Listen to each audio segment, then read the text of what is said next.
Mesdames et messieurs, bonsoir. Bienvenue au magazine économique, chaque dimanche 3h sur Radio Métropole et sur Télémétropole, le rendez-vous économique le dimanche soir à 7h. Le mois d'avril est décrété depuis quelques 5 années, mois de la finance. Et le groupe Croissance parle de finance pendant tout ce mois, mais particulièrement une semaine, 5 jours, au niveau de l'hôtel Caribé, différentes activités sont tenues concernant la finance haïtienne. Le jeudi, la 4e journée du sommet, est en général réservée au système bancaire haïtien. Et c'est ainsi que l'un des représentants de la Banque centrale, M. Fritz Durozo, allait développer le thème du sommet cette année, financer les exportations d'Haïti. Pourquoi financer les exportations d'Haïti? Haïti est un pays qui croit à un rythme assez soutenu sur le plan démographique et Haïti devrait avoir ce même rythme sur le plan économique et particulièrement les exportations du pays. Nous allons écouter et voir l'un des membres du conseil de la Banque centrale, M. Fritz Durozo, discuter, parler de ce sujet, comment financer les exportations d'Haïti. Donc, alors le thème central vraiment de la présentation, financement des exportations en Haïti. Je vais commencer par quelques questions. Ensuite, présenter le commerce extérieur haïtien dans une optique de compétitivité des exportations.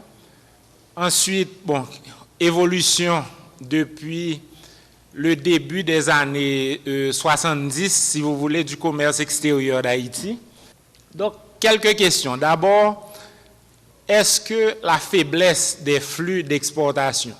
Alors, pour vous donner une idée, en 2014, on a recensé des flux d'exportation d'environ 900 millions de dollars pour l'année. Et exportation composée en majeure partie d'articles manufacturés textiles, dont la valeur ajoutée est relativement faible parce que au niveau de ces flux d'exportation, il faut déduire ce qui est réexportation parce qu'il y a une bonne partie des matières brutes utilisées pour la production de ces produits textiles qui est importée et transformée localement pour être réexportée un peu plus tard. Donc maintenant, est-ce que la faiblesse des flux d'exportation, est-ce qu'elle est liée au problème de financement? La faiblesse des financements est-elle liée à celle des exportations? Maintenant, pour une stratégie d'exportation, est-ce qu'on doit prioriser l'autosuffisance alimentaire? D'abord, étant donné que les produits primaires, quand même, c'est la deuxième composante des exportations, mais est-ce que notre stratégie d'exportation, est-ce qu'on doit d'abord penser à augmenter la production nationale dans une optique de satisfaction des besoins alimentaires de la population et penser à exporter un peu plus tard lorsqu'on aura atteint cet objectif? Maintenant, doit-on tout importer ou doit-on se spécialiser vraiment dans des filières productives où nous avons des avantages comparatifs et exporter le reste? Quelques évolutions en termes de politique publique qui concernent la moitié des années 80 où il y a eu une grande vague de libéralisation commerciale. Le pays a également été affecté par des troubles sociopolitiques et qui ont quand même induit beaucoup de déséquilibres au niveau du cadre macroéconomique avec des épisodes de financement monétaire et des conséquences graves justement sur les objectifs de stabilité de prix de la Banque centrale, mais également des conséquences graves sur la compétitivité du pays au niveau de la production nationale et également au niveau des exportations.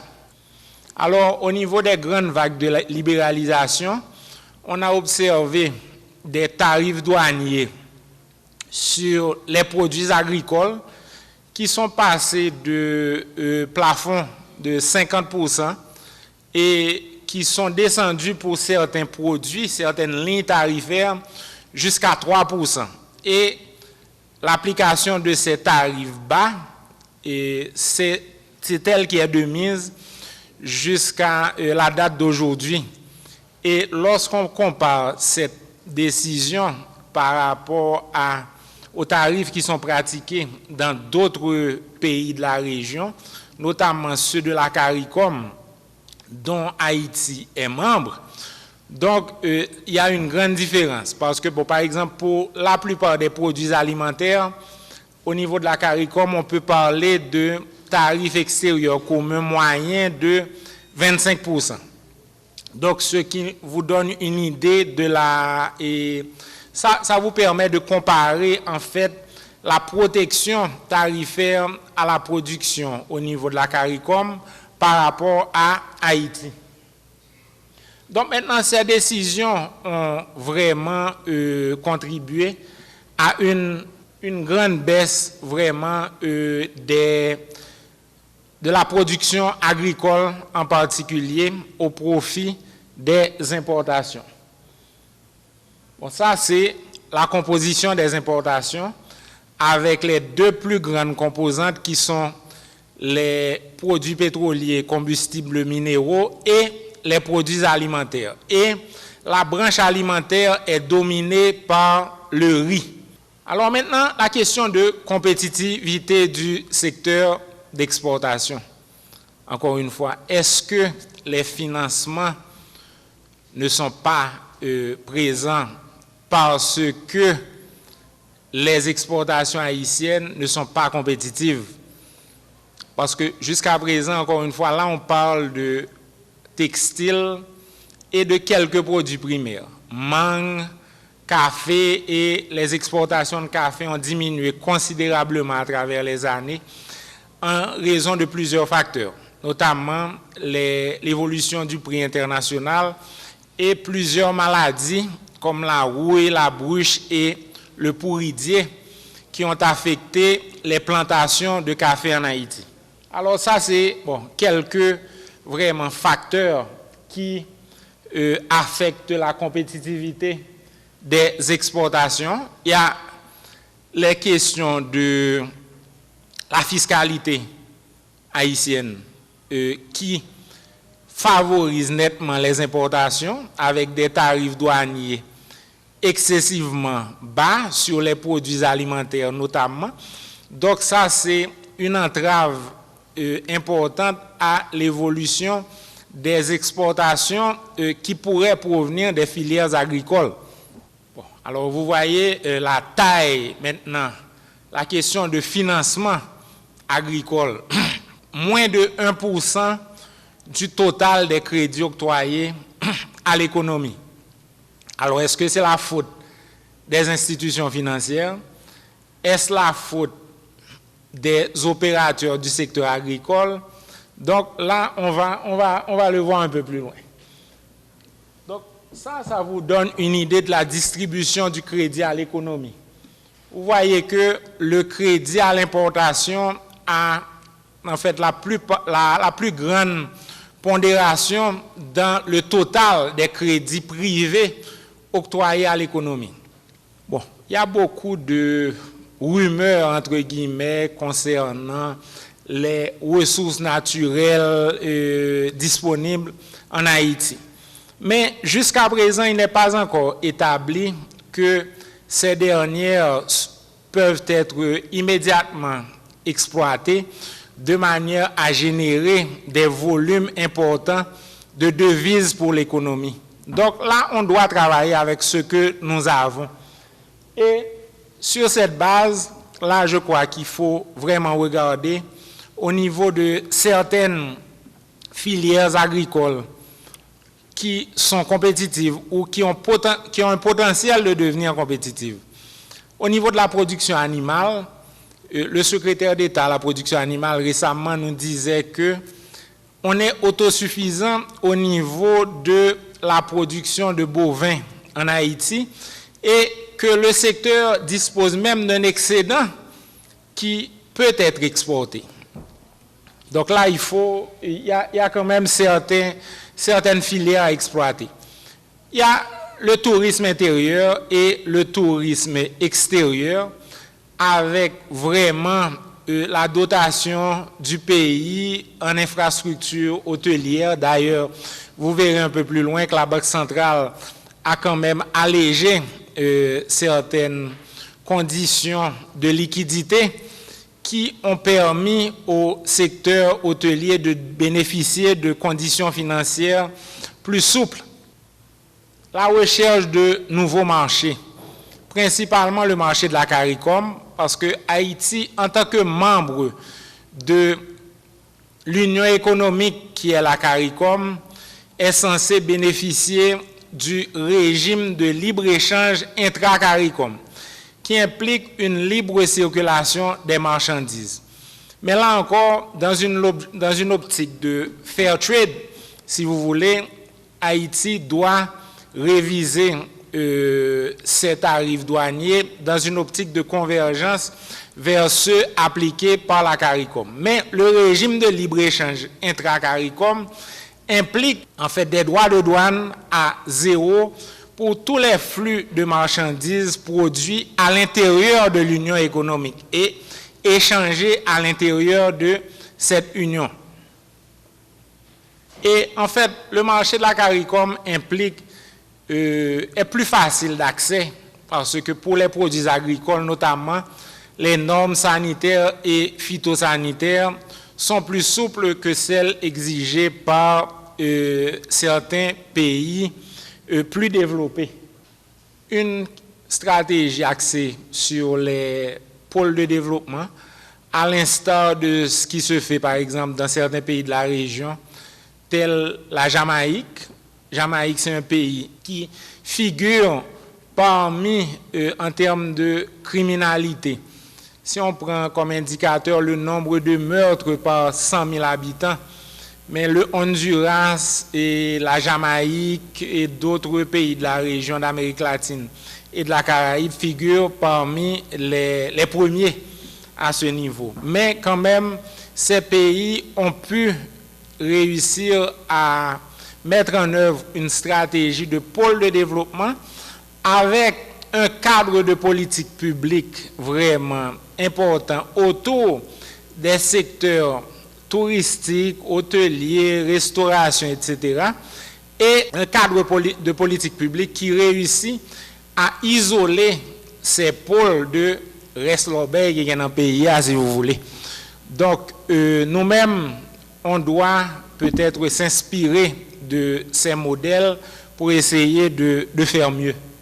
La question d'assurance agricole, parce que tout à l'heure on a vu que les crédits agricoles, dans le total des crédits privés, ont une pondération de moins de 1%, alors qu'on sait que c'est un secteur qui est très vulnérable aux conditions climatiques, aux catastrophes naturelles, à certaines maladies qui affectent l'évolution du secteur et également aux importations de produits concurrents. Donc, sur cette base, encore une fois, la mise sur pied de mécanismes d'assurance agricole pourrait en fait réduire la perception du risque du créancier qui est appelé à financer un crédit agricole. Bon, alors là, ça, ce sont des mesures récentes prises par la Banque centrale dans une optique vraiment de stimuler le crédit à grande valeur ajoutée, le crédit productif, vraiment, notamment les facilités dont j'ai parlé tout à l'heure, mises à la disposition du secteur hôtelier, que la Banque centrale est prête à étendre à d'autres secteurs d'activité économique, à condition que les institutions financières, dans leur évaluation de la qualité des projets qui leur seront soumis, donc si les institutions financières du pays considèrent que ces projets sont viables et qu'elles se considèrent prêtes à les financer, donc à ce moment-là, la Banque centrale est disposée justement à assouplir ces conditions de manière à stimuler la compétitivité des projets et des secteurs d'activité concernés.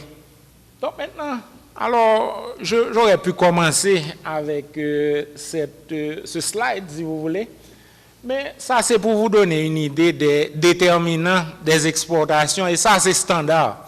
Ce n'est pas des déterminants des exportations haïtiennes. Donc, la demande externe et la capacité de production locale. Les prix intérieurs par rapport aux prix externes, notamment les prix des intrants intérieurs, qui quand même affectent le prix de revient du produit fini. La qualité des produits, parce que les pays demandeurs des exportations, en fait, ont des exigences en termes de normes de qualité et notamment des normes sanitaires.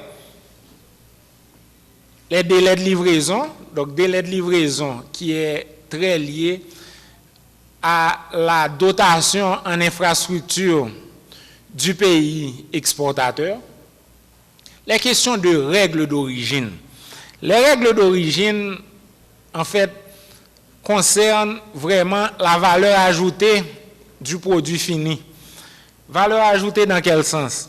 En le sens que un pays importateur peut exiger que, et pour qu'il considère, par exemple au niveau de la CARICOM, Haïti peut exporter certains pays vers tous les pays de la CARICOM et ces produits seront exonérés de droits de douane. Mais à condition que Haïti puisse établir qu'au niveau des intrants utilisés à la production de ces produits à exporter, donc que la pondération locale de ces intrants, en fait, excède les produits importés qui sont utilisés pour la fabrication du produit concerné.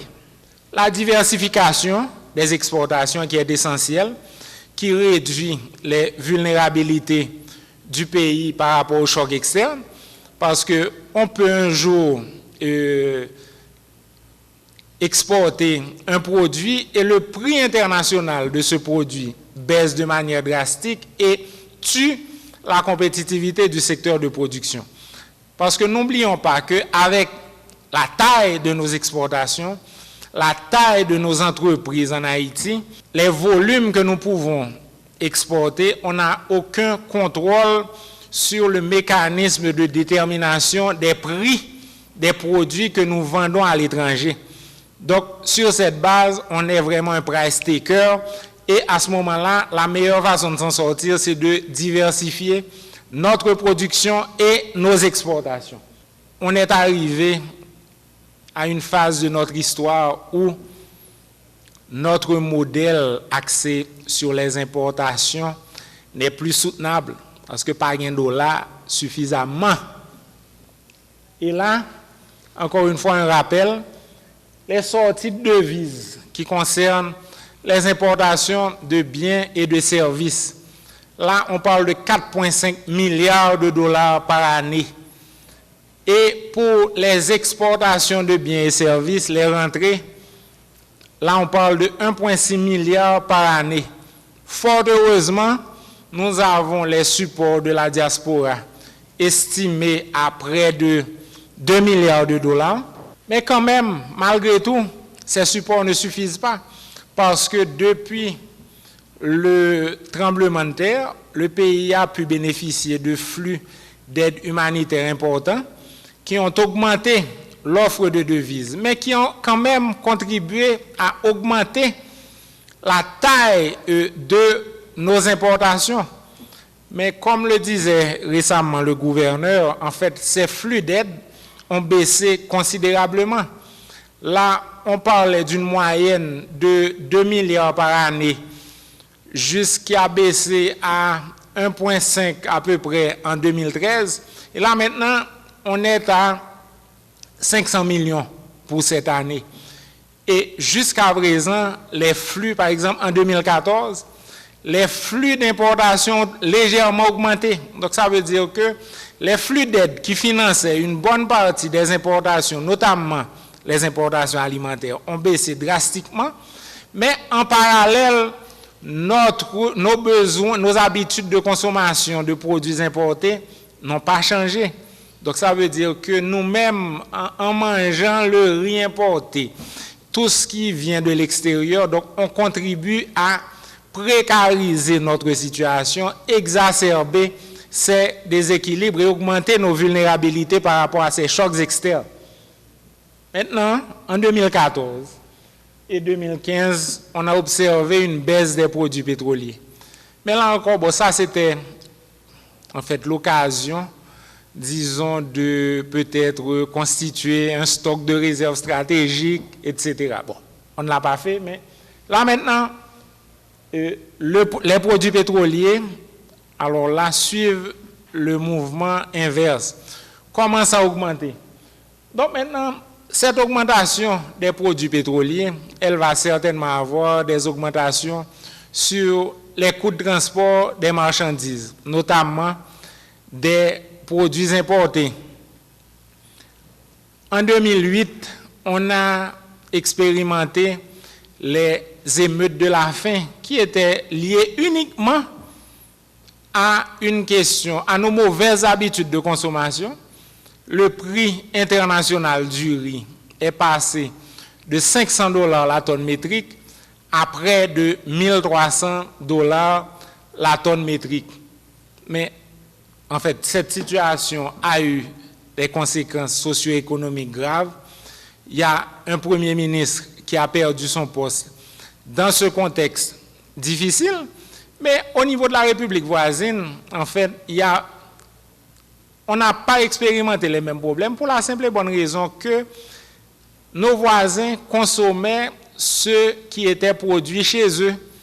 Est-ce qu'on n'est pas condamné à recommencer à produire comme on avait l'habitude de le faire, commencer à prendre de la cassane au petit déjeuner, biscuit 4 pour 15, avocat, etc. Donc sur ce, je vous laisse. Merci de votre attention. T'aimes raconter nous histoire qui a la banque pour changer l'argent papier en pièce monnaie. Bonjour messieurs. Bonjour. T'as aimé changer l'argent ça yo en pièce monnaie s'il vous plaît. Désolé madame, pas de monnaie. Hein? Mes amis à toi, à qui sa banque ça utile même. Li pas jamais de monnaie, ça fait me songer problème de gain action client. Client, pas de monnaie de goût et demi. Pour ti surette pour passer dans bouche là. Chéri amour, c'est pas l'argent, mais monnaie en pièces c'est l'argent. C'est pas bon petit monnaie non. Comment on va le compléter comme camionnette là? Moi pas décourager non. Moi t'ai passé dans une autre banque. Bonjour. Bonjour, c'est monnaie en pièces ou besoin?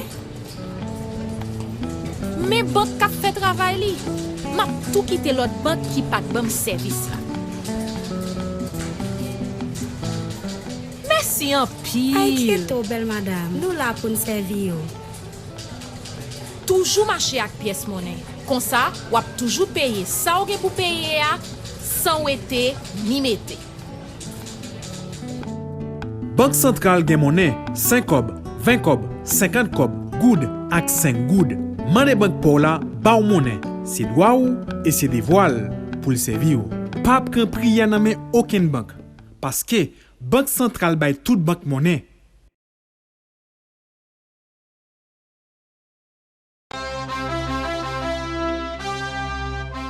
La douane voye fait tout le monde connaît que c'est dans bureau douane que moun ak marchandise gen doit passer ni sous frontière ni l'autre côté. Côté ça yo bien identifié. Gen douanier ak agent sécurité la douane qui là pour bay service. Tout moun ka essayer passer marchandise en bachal dans l'autre côté sous frontière c'est contrebande y a fait. La douane vle di tout moun l'a saisi marchandise ak tout camion ka passer sous côté et moun qui concerné la fait arrêter yo pour y aller devant juge qui là pour ça. La douane a profité rappeler tout le monde. Bon la douane, c'est dans banque pour y aller payer ça. Ou bien, dans espace la douane mettez spécialement pour ça. Et là ou fin payer bon droit, exiger récit qui dit ou payer. Parce que année ça, tout pouvoir l'État a continué correr la douane pour faire coucou rouge derrière contrebande à corruption. Puis Koumaon, Zanana ou Pengwe, veillez zonou. La douane a appliqué la loi contre tout le monde.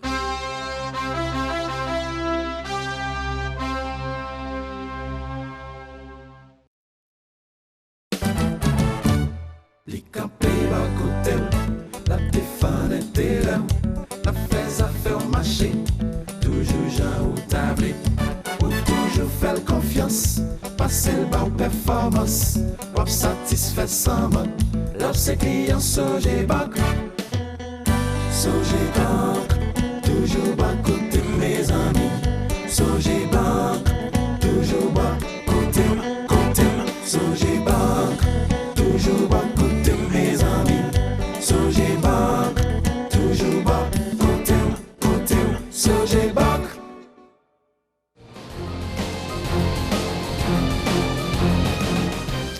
Comme chaque année, la Banque centrale parle du sommet, c'est l'un des principaux partenaires du sommet, mais également l'APB, l'Association professionnelle des banques.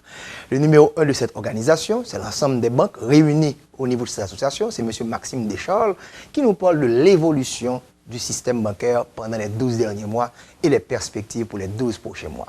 Écoutons et nous allons voir également ce que Maxime Descharles nous a parlé, surtout de la santé financière du système financier haïtien.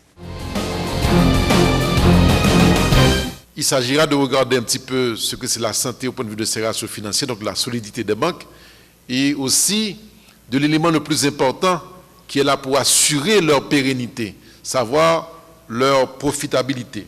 Parce que si les banques ne sont pas profitables, eh bien soyez certains qu'elles ne pourront pas durer ou bien continuer à exister.